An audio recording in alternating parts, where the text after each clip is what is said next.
Pemirsa, Satuan Pelayanan Pemenuhan Gizi atau SPPG yang tersebar di seluruh pelosok tanah air membutuhkan banyak ahli gizi untuk bisa terlibat dalam program makan bergizi gratis. Oleh sebab itu, Badan Gizi Nasional memberikan peluang bagi ahli gizi yang baru lulus atau fresh graduate untuk bisa mengisi kebutuhan di setiap SPPG.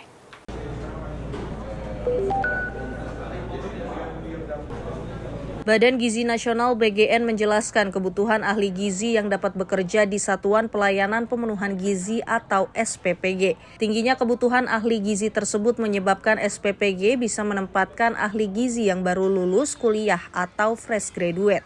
Dalam konferensi pers di kantor BGN Jakarta Jumat 26 September, Wakil Kepala BGN Nanik S. Deyang mengatakan semua ahli gizi yang sudah berpengalaman telah terserap di berbagai SPPG di seluruh Indonesia. Oleh karena itu, BGN juga merekrut ahli gizi yang baru lulus pendidikan atau fresh graduate untuk memenuhi kebutuhan SPPG. Karena sekarang kami sudah kehabisan stok nih, yang di sekolah-sekolah semua sudah terserap.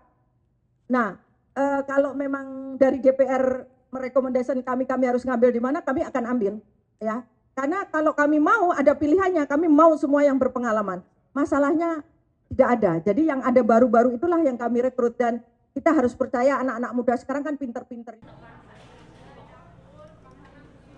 BGN meminta ahli gizi terutama yang telah berpengalaman untuk mendaftar bekerja di dapur MBG atau SPPG yang tersebar di berbagai daerah.